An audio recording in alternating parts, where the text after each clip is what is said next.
Hey everybody, Ramey here, and today what I want to talk about is what do you do if like in an emergency or kind of last minute, or you just need to take your class online. Like let's say you're in, K to 12 teacher or a college educator and boom, all of a sudden your face-to-face class needs to be online. What are some things you can do to make that happen? Today what I want to talk about are just some basic free tools so that you can do most things that you'd be able to do in a live classroom with your students. So I want to talk about some of those things. I've been teaching online for a number of years as well as face-to-face. So I've really been able to perfect my online teaching, and I just want to share some basic tools that you'll be able to use to get you started. Now, when I'm talking about this, I'm assuming that you may not have many options. So let's say your school doesn't really have a lot of stuff available to you. You might have to really turn to some free stuff. So I'm going to talk about some free but very powerful and awesome tools that you can use. And maybe your school does have some things, and some of the tools I'm going to talk about can simply be add-ons to what you want to do. All right, so let's talk about that. Okay, so first of all, you need a place to actually run your course. Like how are you going to run your course? So does your school have a learning management system like Blackboard or Canvas or something like that? Like, do they have a place where you're going to be able to like post files to assignments? The students are going to be able to talk to one another. You're going to be able to keep track of grades, that kind of stuff. Is there something like that? So if there is, you're so set, you got that. Awesome. If you do not have that, fortunately, there are some really good free options out there. Let me tell you about two of them, my two favorite ones that I would definitely recommend you use. Okay, so the first one is Moodle. Moodle is free to use. There's no setup if you use the online version. I think that Moodle is a great option for a school that does not have the learning management system that needs to jump into this. Now, teachers can use this individually for free, but if you were using it for a school, you would need to pay money, but it's relatively inexpensive for the free version. Very inexpensive. So that is an option which I think is probably much better for a school. It also does work on an individual basis, but it involves a little more setup, because my next free tool is probably a much easier and user-friendly for like the individual teacher that needs to pull their class online, and that would be Edmodo. Think of Edmodo very similarly to like a Facebook kind of thing, but it can be a course management system where your students can talk, you can post your files and stuff like that, and really be a place to host your course. Okay, so that's hosting. That's where you're going to host. And let's say you want like your own, maybe you just want your own website. So there's free tools out there like Wix, which is probably my personal favorite. If you're talking about like hosting a free website for teachers, the issue you're going to have with a website for your class is that it's not really going to be private. I mean, no one's going to search it and find the link, but I'm just saying it's not going to be private. Whereas with Edmodo or Moodle, you can create free accounts, and the free accounts will be private that only your class can access. A website host like Wix or Weebly or one of the free website hostings are not going to be as good, but they will work too. So I don't want to dismiss them. There's WordPress, Wix, Weebly are all good ones. I think Wix is probably my favorite free website editor right now. Okay. Students creating assignments. How can they, let's say like they can't submit assignments to you. There's no easy way. One of the things that I do in all my online courses anyway is I have all my students use Google Docs. Google Docs is free. They can sign up for an account. They can make all their stuff secure so that only you have access. And the cool thing I like about Google Docs is they can create PowerPoint, they can create Excel, they can create Word documents, and they can just send me the link and share it with me so that I can go right in and give them feedback right on their document. And most schools already have access are using Google Documents. But I just want to remind you that this is a great way for students to submit assignments as Google Docs or do assignments in your online class, as you need to turn things online. This is a great tool to do that. It works on tablets. It works on phones. It's a little, typing on your phone is not the most fun thing in the world, but it does work.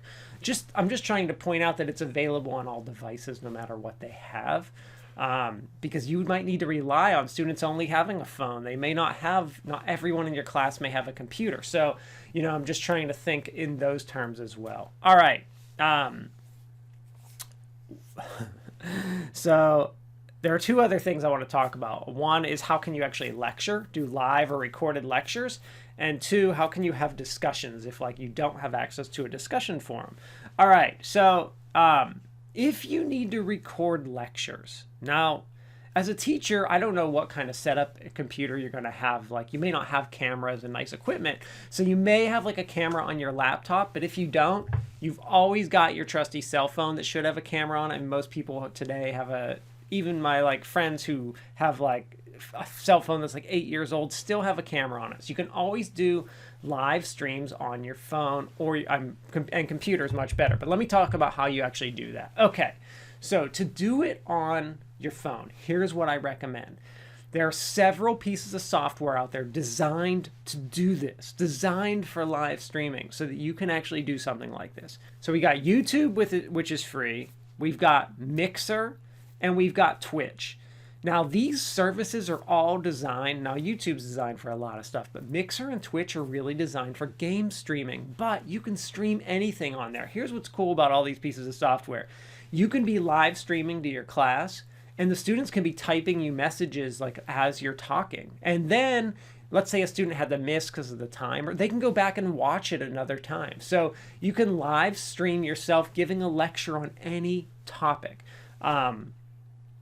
So they can comment on it, they can chat while it's happening, you can respond to them, interact with them, really cool. You can set it private, so there are links, Mixer, Twitch, YouTube, all great resources for you to check out to do that with.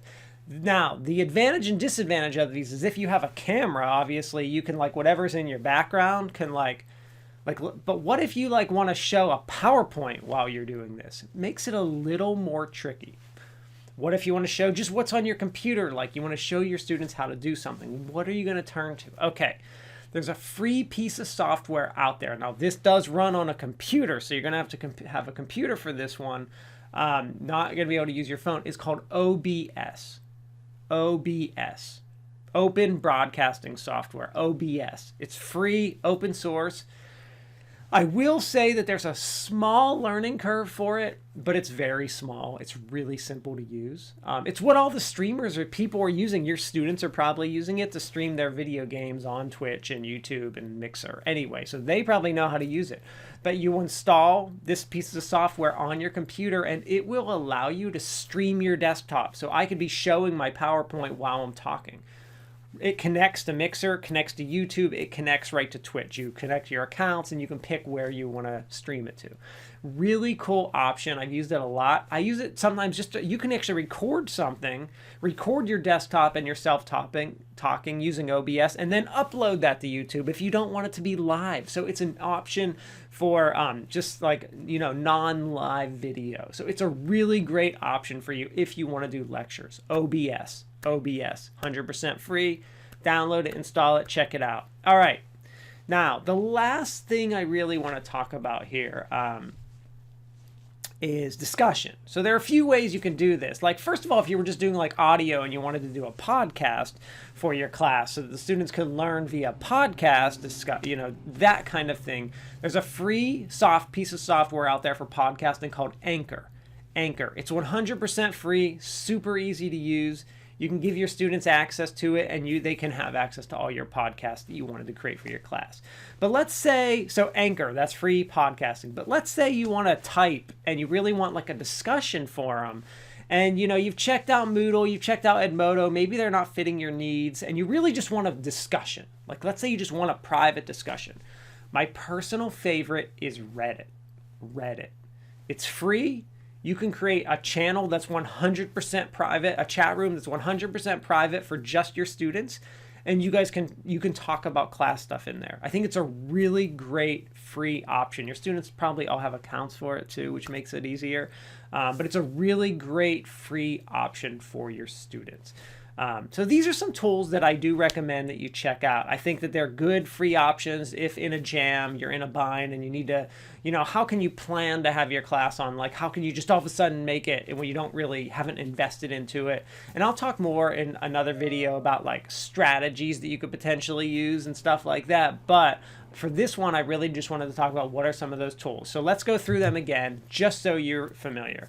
All right, for hosting your course, we've got Moodle, we've got Edmodo. If you want to do a website, we've got like Wix, WordPress, stuff like that. All right, if we're going to do assignments, how a good way to submit assignments, Google Docs. Also, something else I didn't add, like a place for students to store stuff, have them sign up for like free accounts to Dropbox and stuff like that. Dropbox, they can store stuff there for free. They get a little bit of free space. They can do that in Google Docs as well with Google Drive. We've got how do you lecture? We've got all the streaming services using your phone or computer. You've got Twitch, YouTube, Mixer.